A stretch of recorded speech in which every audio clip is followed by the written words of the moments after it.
Hello hi friend, आज मैं फिर आपके सामने एक छोटा सा वीडियो लेके आए हैं। हमारे वीडियो को लाइक शेयर कमेंट जरूर करें।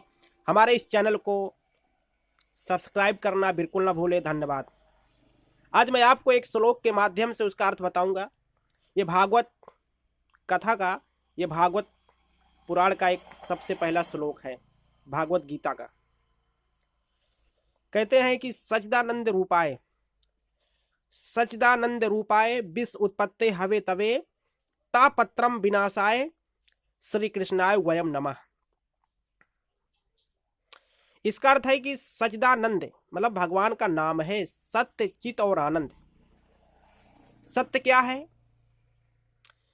सत्य का अर्थ ही होता है कि जो कभी मिटे ना, उसका परिवर्तनशील ना हो, उसका नाश ना हो, यानी कि वो कभी चेंज ना हो, हर स्थिति में हर परिस्थिति में एक जैसा रहे, उसी को हम सत्य कहते हैं। यानी ब्रह्म सत्य, जगत मिथ्या। ईश्वर ही सत्य है और जगत मिथ्या है। आप कहोगे कि जगत मिथ्या कैसे है? मैं आपको बताता हूं। जैसे कि मिट्टी से घड़ा बना, मिट्टी से घड़ा बनता है। सत्य क्या है? घड़ा या मिट्टी? तो मिट्टी सत्य है, घड़ा मिथ्या है, क्योंकि मिट्टी के आकार को घड़ा कहते हैं। मिट्टी के आकार को ही घड़ा कहते हैं। इसी तरह ये जो आप संसार देख रहे हो, ब्रह्मांड देख रहे हो, ये संसार, ये ब्रह्मांड, ये ईश्वर है। मतलब ईश्वर ही संसार है, ईश्वर ही ब्रह्मांड है। बस अज्ञानवश हम इसको संसार कह रहे हैं। जैसे हम अज्ञानवश मिट्टी से बना घड़ा को हम घड़ा कह रहे हैं, लेकिन घड़ा तो है ही नहीं, बस मिट्टी के आकार को घड़ा कहते हैं। उसी तरह इस संसार में ईश्वर के सिवा कुछ भी नहीं। अगर ईश्वर है तो हम हैं, अगर हम नहीं, अगर ईश्वर नहीं है तो हम नहीं हैं। इसका अर्थ समझो कि अगर ईश्वर है तो हम हैं, अगर ईश्वर नहीं है तो हम नहीं हैं, क्योंकि वही सत्ता है और क्योंकि हम उसी के अंश हैं। ईश्वर अंश, जीव अविनाशी।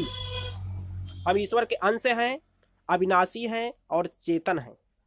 सुन सकते हैं, समझ सकते हैं, बोल सकते हैं, चेतन।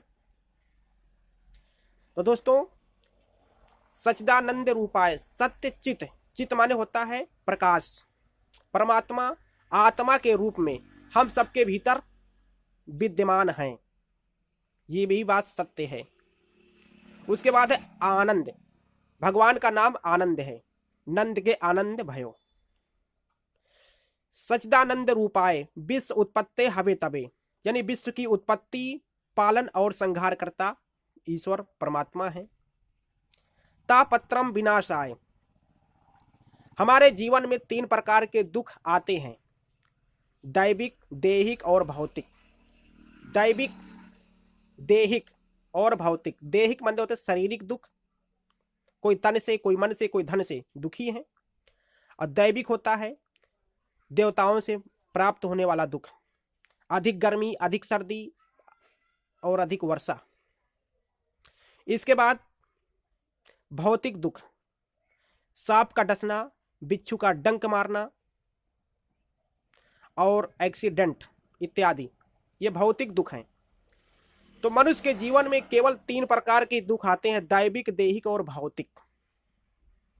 और इन्हीं दुखों से हमें कौन बचाते हैं? जब हम भगवान की शरण में जाते हैं, श्री मतलब राधा सहित कृष्ण की जब शरण में जाते हैं, तो ये हमें हर प्रकार के दुखों से हमें बचाते हैं। तो यही 3 प्रकार के दुख हैं, इन्हीं से हमें कौन बचाएंगे? जब भगवान बचाएंगे। अगर हम भगवान के शरण में रहेंगे, अब भगवत भक्ति करेंगे, उनका चिंतन करेंगे, उनकी कीर्तन करेंगे, उनका नाम जप करेंगे, स्मरण करेंगे, हमें हर प्रकार के कष्ट से वो वही बचा सकते हैं, बाकी यहाँ कोई बचाने वाला है नहीं। तो दोस्तों, जागो और जगाओ। तुम भी जागो और सबको जगाओ, क्योंकि अब जागने का वक्त हो गया है, सोने का वक्त नहीं। क्योंकि यही मैं आपको बता रहा हूँ कि योगी और भोगी में यही अंतर है। भोगी जागते हुए भी सो रहा है और योगी सोते हुए भी जाग रहा है। अगर वीडियो दोस्तों अच्छी लगी हो तो लाइक करें, शेयर करें, हमारे इस चैनल को सब्सक्राइब करना बिल्कुल ना करें, बिल्कुल ना भूलें। धन्यवाद। मैं इस वीडियो को मैं इस जो श्लोक है इस विषय पर मैं घंटों चर्चा कर सकता हूँ, लेकिन हमारे पास समय कम होने के कारण मैं एक छोटा सा ही आपको एग्जाम्पल देके समझाया हूँ। धन्यवाद।